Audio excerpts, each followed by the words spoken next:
Hello YouTube, today we're going to be talking about piston ring end gap. We're not talking about piston rings, and we're not talking about, you're probably wondering why I got pistons up here.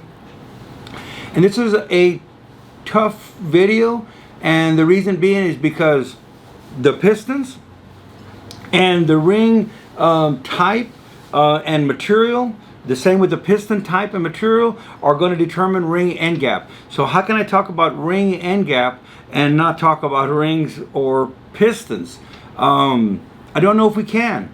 I may have to freestyle this one as well. All right, I'm going to give you just a kind of a rundown so you'll understand how crucial piston ring end gap is, and then we'll get to, I'll take you to the back and I'll show you how to cut the ring end gap, how to grind the ring end gap, how to set the ring end gap. Cut, grind, set. I'm getting better at my editing, and I might put it up there. I'm not promising anything. All right. So let's get just down quickly. It's going to be a shorter video than my normal long videos, but it's hard to describe things without describing the things that affect the things that I'm describing. Okay. I think y'all got that. Here we have Grant rings, we have Hastings rings, we have EPW performance rings, which are Hastings rings. We have Total Seal rings, some of my favorites.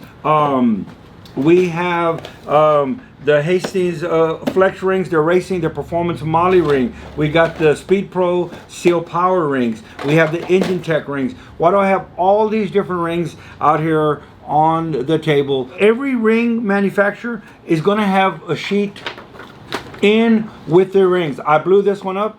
Actually, I did not. Shopman blew this up for me so that I could explain how the sheet that's in the rings, it's extremely important. Ring technology has changed. I don't want to say daily, but ring technology has changed a lot, and it's still changing. They want a wider gap, they want a tighter gap, they want the second ring wider, they have ring flutter, they have, technology is always changing. So we want to make sure we put the right math to the right set of rings. If you go old school, some of the old timers that, oh, I always set them at this, and well, it's fine. Back in the day, at cast iron rings, you know. What if you have a chrome ring? What if you have a ductile iron ring? I can keep going. There's no one answer. So sometimes the older school guys, maybe not me, but sometimes the older school guys, some of the toughest, because they've been doing it a certain way for so long, they've never had a failure. And when they start doing this modern engines, and now they're coming to me going, what's the deal? What is, you know? And I try to explain to them, and not everybody wants to listen and want to go, I don't do that. I've been doing this the same way. Well, guess what? Insanity is doing the same thing the same way and expecting a different outcome. Okay, that being said, the rings make a difference on their material and how much they expand. Let's get in here. Which one do I want to get in here? Let's get in here. Sure, why not? Let's open these up. Okay. We're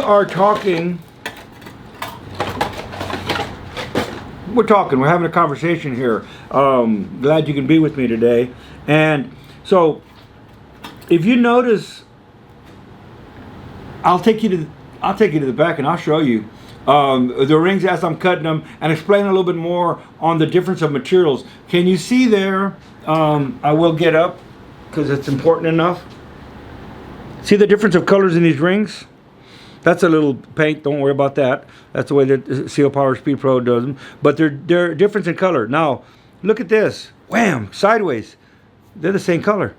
And we'll do that again. Wham! Look at that. Did it again.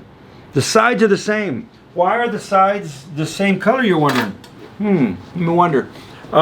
Because they're cast. It's a cast ring. That's a cast ring, and that's a cast ring. The differences of these two rings is the top ring in this premium set of Speed Pros are Molly embedded. There's a Molly embedded face right there. The whole thing is in Molly. Molly being real soft. We can do another video on ring technology, different materials. Why would we use different materials? Why is there a different cut in the back, the bevels? Hit the like and subscribe. Hit the like right now if you're liking this video. Hit the subscribe. hit the comments also and tell me, yeah, I'd like to know a little more about rings. This isn't that kind of video. You're probably wondering, there's never that kind of video. I'm just trying to tell you about ring end gap. So let's just jump right to it. Ring end gap, that's what I'm talking about right there. That's a pretty wide ring end gap. Okay, that's my unsprung hero right here. Once we put this in the cylinder, it's going to get tighter, of course, because it's going to go in the cylinder. That's what we're talking about, ring end gap. That little guy right there. So the ring end gap that we're talking about is there because of expansion. Thermal expansion, people. Metal, as it heats, expands. Okay, so we have a ring that's getting real hot and it's expanding. That gap that we have there, let's say we have 26 on the gap, 26,000.026 thousandths of a gap. It's not there when the motor's running, people. It's there when it's at ambient temperature. It's there when it's just cold. As soon as the engine heats up, the metal's going to expand and that ring's going to get tighter, tighter, tighter, and tighter. Okay, that's where all your power comes from. I don't want to say all your power, because all the power we know is in the cylinder head. But we lose so much power by the ring end gap being too wide. We want, in theory, in the perfect world, we would want 1/1000th ring end gap at operating temperature. Yes, at 210 degrees, 220 degrees, these new modern cars run a lot hotter. At that temperature, at operating temperature, under load, under not load, without a load, it's not going to get as hot. We're going to add heat and friction and a load to it. Y'all stop that. And we're going to build a lot of heat and a lot of expansion. Okay, so that end gap is going to get tighter and tighter and tighter. What we want to achieve is 0 to 1/1000th end gap under the most severe conditions. If we could get that, we would have no cylinder blow-by. We can't do that. So there's a gap in there that's a safety feature. It's a little bit wider than necessary. So when you overheat it, you don't lock up your motor on the side of the road. You all have known friends, because I know y'all haven't done it, that have heated a motor up so hard, that have heated a motor up so hot that it just completely seized the engine up. Once it's cooled down, the motor turned over and it started. It didn't run very good because the rings lost their tension, but you know what I'm talking about. Expansion of the parts beyond the normal operating temperature seized the motor up. Okay, so we have the cylinder block heating up. The cylinder bore is getting bigger, but the cylinder rings are going to get bigger because they're taking the brunt of the heat. On a side note, if this was a jet boat, people that have boats, forget jet boat. If this was a boat, besides the closed cooling ones, and that's a boat that goes offshore and has a radiator, we can control its temperature. All other boats that don't have a radiator, that take in lake water or sea water to cool the engine out, never warm up to operating temperatures. So on a particular motor like that, the clearances are totally different than anything we're talking about today. So why did I talk about it? Because one of y'all out there may have a boat. We'd have to do another video just on clearancing for boat use. All right, so do you think any NASCAR team or any NHRA drag race team or any professional road racing team that's winning runs the end gap that's on this sheet? The answer is no. That end gap that's on this sheet is there so that they don't have a comeback. So that you don't call them up and say, I broke off the top ringland on my piston. Oh my God, I'm going to sue you. So they leave it a big old end gap. Why? It can get hotter and hotter and hotter and it ain't never going to touch. Okay, so if you use the standard ring end gaps that's in a production engine, and the guy next to you has a stock motor just like you, and you're both racing in the street stock class at the dirt track, and you're wondering why he's making more power than you, you're running standard ring gaps, aren't you? Yeah, you are. All right. So, what happens on ring end gap? What Smokey Yunick did is he put an engine on a dyno and on the track, and he kept tightening the ring end gaps until finally they touched. The ring end gaps butted. Once they butted, this became a brake shoe in a brake drum. And y'all are probably wondering, what are you talking about? Brake shoes and brake drums. We live in a modern world. Everything is disc brakes. Sorry. As this is expanding, the gap is getting tighter, tighter, tighter, and tighter. Once they butt, stop laughing. Once they butt, It cannot go anywhere else. They've already butted. It's still expanding. Where can it go? It's like a brake shoes on a brake drum. It just stops the piston. So if the piston is going down and that little brake stops it, we tear the whole top of the ring land completely off. Just rips it right off of there if it's spinning fast enough. If it's going up, it could lock the engine up and it just turn the motor off. So that's the end gap. The key is to get it tighter and tighter and tighter until they come to almost butting. That's the most power. It's like walking to the edge of a cliff. The closer you get to it, the more compression we're going to get, the less leak down we're going to have. But boy, it's so close to go over the edge. So that is, we've experimented with tightening up the gaps tighter and tighter, getting less blow by, a better leak down test, and make more power. And if you want to win some races, you're going to have to tear up some engines. That being said, we have on this happens to be a set of Engine Pro rings, which are Hastings. This particular box. Also, don't use the sheet for another box out of one box. There's differences. This is going by the material that they know is in the ring. And it's going to give you a ring end gap. The general back in the day, it used to be 4 thousandths per inch.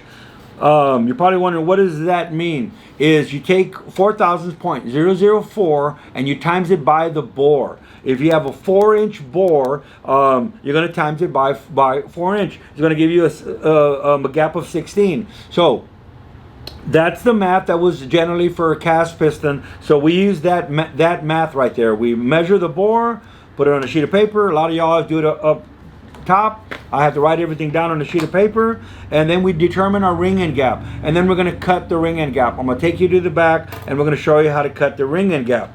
But the reason I want to now talk about pistons is because different pistons expand at different rates. Different pistons put different heat to the ring, and it may be getting too technical. The cast piston, which we all grew up with, unless you're some old timers like me and remember the flathead 4 with the steel piston, dissipates heat very well. So the standard 4 thousandths per inch of bore, there you are right there. And that's for a naturally aspirated engine. Naturally aspirated. What does that mean? I get a little sidetracked, doesn't it? That means that it sucks its own air. I'm not going there. That's naturally aspirated. So it's getting ambient air temperature, which seems hot. We're in Texas, it could be 100 degrees outside. That's cold to an engine. If you have 110 degree coolant temperature in the block, we know that all the cast iron parts are generally heat soak about 110 degrees. So 100 degree air coming into the carburetor is considered cold. But naturally aspirated, that's going to cool off the cylinder. Okay, that's part of the chart. In the chart, it's saying street engine 4 thousandths. Street strip, I'm going to take it to the track, hit it once or twice, 0.45 times the bore. A circle track drag race engine, 5 thousandths times the bore. Force injection up to 15 pounds of boost, we have 7 thousandths times the bore.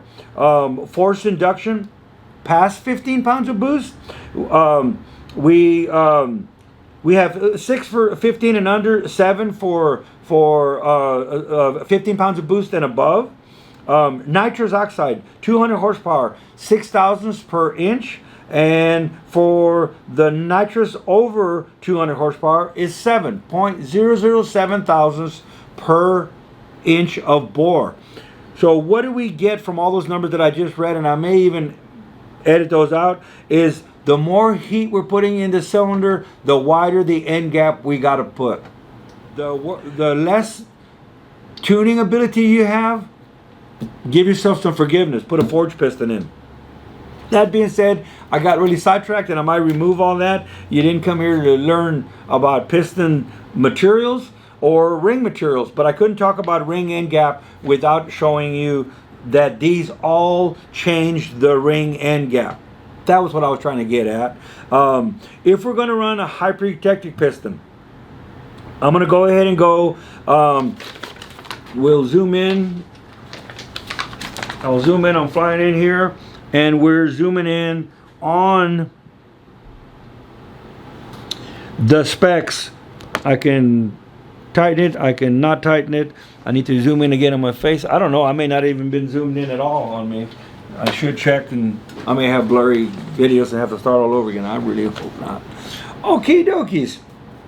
So I got a picture now that I will put up that's showing you what the Engine Pro rings and this particular set of Engine Pro rings, these came out of this box, the Engine Pro racing rings.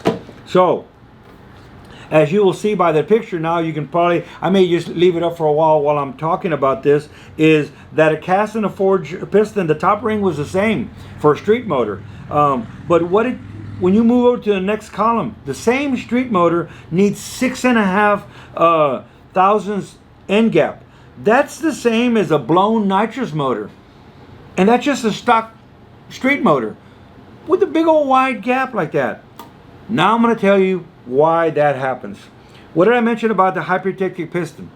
It doesn't expand very much, and it's real good with heat. The reason it doesn't expand very much because it doesn't transfer the heat expansion, and the piston is moving. It's holding it all in without expanding. What does that mean? It's holding it all in. Think about it for a second. It's holding it all in, and that ring is getting extremely hot, a lot hotter than it would have got on a cast piston, which is displacing heat a lot better, or a forged piston. This is not. It's holding it all in. It's hypertectic. Good for efficiency, to holding the combustion temperature really nice and hot and burn all the fuel. I like that. So, Keith Black, Silverlight, all of the manufacturers, like I said, Cadillac was the first one to do this, to get a real quiet engine. Here's a revised version of the piston. Before this version, there was a groove cut in here, and the gap wasn't as wide.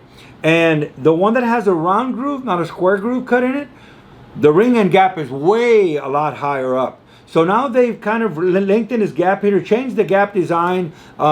This is also a piston for a 360 with a raised combustion, but it's a different design in this groove here that expands differently. So they put a cooling groove in to try to help with that temperature. Don't ever assume anything with a hypertectic piston. Call Silverlight up, call Keith Black up, call the ring manufacturer up, tell them what piston you're running, what ring you're running together. Let the ring engineer, when I call Mall up there, or Hastings so far, I don't call Mall or Hastings so far. When Shop Mom calls, they're actually pleased to have somebody call to ask these questions, because you cannot put it on a sheet of paper and get every answer. I can't even get you the answer on end gaps right now, and I've been running for 15 minutes or so.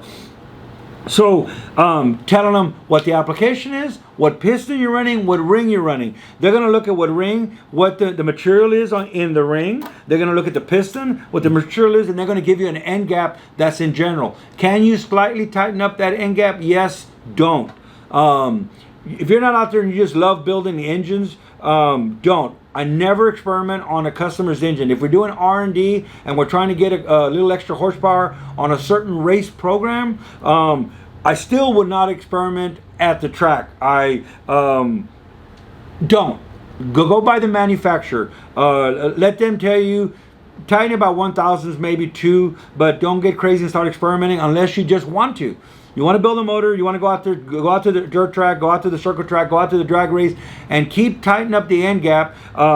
Example, go out to the track, run a quarter mile time, boom, pull the engine back out, tighten up the end gaps. Keep tightening up the end gaps. Also checking your 0 to 60, your quarter mile time, your mile per hour. Keep tightening up the end gaps. Document that on a log. At the moment the engine blows up, now you'll know this is what we don't want to do. Document ambient air temperature. Also, why do you want to do that? Find out, what is this getting me? Is it getting me 1 mile per hour more? At the point that you're achieving some results that you like, faster, more horsepower or something, at the moment that you start realizing, wow, I tightened up a little bit more. The last 2 times that I tightened up, it didn't really make that much difference, but I blew up a motor. Back up 2, and you know what works for you. That may not work for somebody else. It does work for you. All right. I think I've rambled on enough about rings, pistons. let's get out to the shop and let me just go and show you how to cut ring end gaps. You're going to determine what ring end gap you need. There's no way in this video that I could tell you what's going to work for you. That just ain't going to happen. But every quality set of rings are going to have a sheet of paper in with it. Use that paper with those rings. Don't go using the same sheet of paper for all of them. Get a totally different sidetrack. All right, hit the like and subscribe button if this meant anything to you. If you're liking what you're seeing, if you wanted me to change style a little bit, if you want me to change style a little bit, if you like the style the way it's going, tell your buds, tell your friends, tell your neighbors. Don't forget your chickens, dogs, and cats. As for me, I'm getting back to work, and we'll see you on the next one.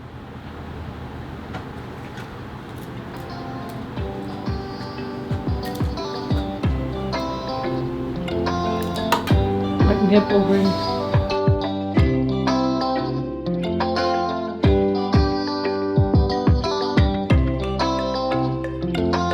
He signed off on the ticket. I'll build you whatever you want. But if you want a strong piston, put a forged piston in. You want a great piston. I ran 100 shot of nitrous all through high school on this Badger cast piston. This is just a nice cast Badger piston. You know, so to tell me you can't run a cast piston with nitrous. Did I have detonation? No. I knew how to tune.